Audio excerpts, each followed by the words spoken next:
అందరికీ నమస్కారం. Koilkuntla, Sanjamala, revenue police station పరిధిలో ఉన్నటువంటి ప్రజలందరికీ కూడా నా యొక్క నమస్కారాలు.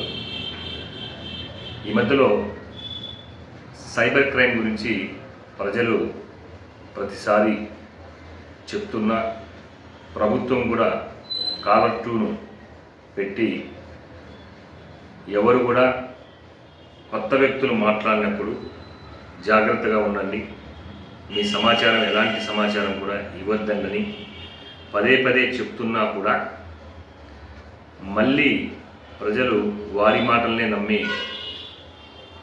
మోసపోతున్నారు, డబ్బు పోగొట్టుకుంటున్నారు. దయచేసి ఎవరైనా కూడా ట్రేడింగ్ అని కానీ, మీరు డబ్బు పెడితే ఇంత డబ్బు వస్తుందని కానీ, లేదా మీకు జాబ్స్ ఇప్పిస్తామని కానీ, లేదా మీకు బ్యాంక్ లింక్ చేయాలని కానీ, ఇలా రకరకాల మోసాలతో మీకు మంచి మంచి మాటలు మాట్లాడి మీ యొక్క సమాచారాన్ని తీసుకోవడం జరుగుతుంది. కాబట్టి దయచేసి అలాంటి వాటిని నమ్మద్దండి, అనవసరంగా డబ్బు పోగొట్టుకోవద్దండి.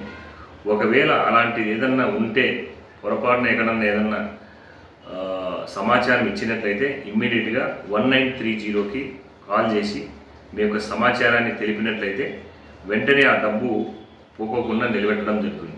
అలా కాకుండా మీరు 2 రోజులకో 3 రోజుల తర్వాత మీరు సమాచారం ఇచ్చినట్లయితే అప్పటికి అమౌంట్ డ్రా అయిపోయి ఉంటుంది, మీకు డబ్బులు రావడం కష్టమవుతుంది. కాబట్టి దయచేసి ఫస్ట్ ఇలాంటి వాటికి గురి కావద్దని చెప్పేసి నేను కోరుకుంటున్నాను. ఎవరున్నా కూడా దయచేసి మీ చుట్టుపక్కల ఉన్న వాళ్ళకి, అదిగాక మీ పిల్లలకి మనం పదే పదే ఈ విషయాలు మనం చెప్పుకోవాలా. ఎందుకంటే ఒకరికి తెలిసింది ఇంకొకరికి తెలియకుండా ఉండొచ్చు. కాబట్టి ఇలాంటి సమాచారాన్ని అందరికీ కూడా షేర్ చేస్తే ప్రతి ఒక్కరికి కూడా అవగాహన వస్తుందని చెప్పేసి కోరుకుంటున్నాం.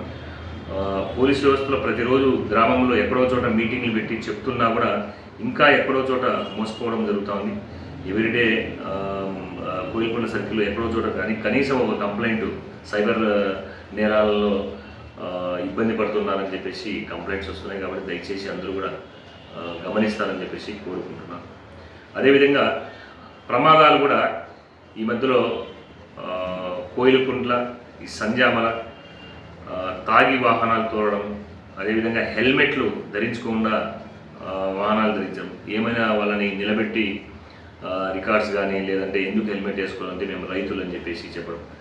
రైతులైనా ఎవరైనా కూడా కింద పడితే తల ఖచ్చితంగా దెబ్బ తగులుతుంది, అంతే తప్ప రైతులు తనుకోకుండా ఏమి ఉండదు.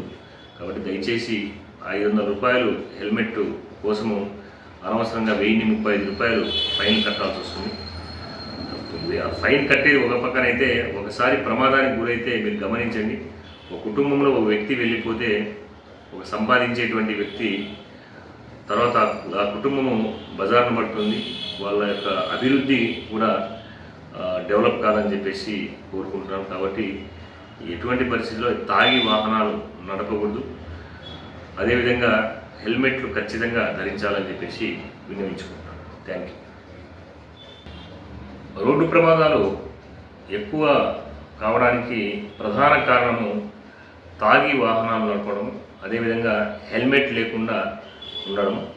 కాబట్టి దయచేసి ఎవరైనా మద్యం సేవించాలంటే ఖచ్చితంగా ఎవరన్నా మరొక వ్యక్తిని ఎవరన్నా పిలుచుకొచ్చుకొని తాగడమా, లేదా మద్యము ఇంటికి తీసుకెళ్ళి తాగడం అనేది అలవాటు చేసుకోవడం మంచిది. ఎందుకంటే ఇక్కడి నుంచి తాగి వాహనం తోలినప్పుడు ఖచ్చితంగా వాళ్ళ కంట్రోల్ అనేది ఉండదు. అదేవిధంగా అట్లీస్ట్ ఒకవేళ మనం అంత ఎక్కడన్నా అట్లా తాగాల్సి వచ్చినప్పుడు ఖచ్చితంగా ఎవరోని పిలుచుకొచ్చుకుంటే మంచిది.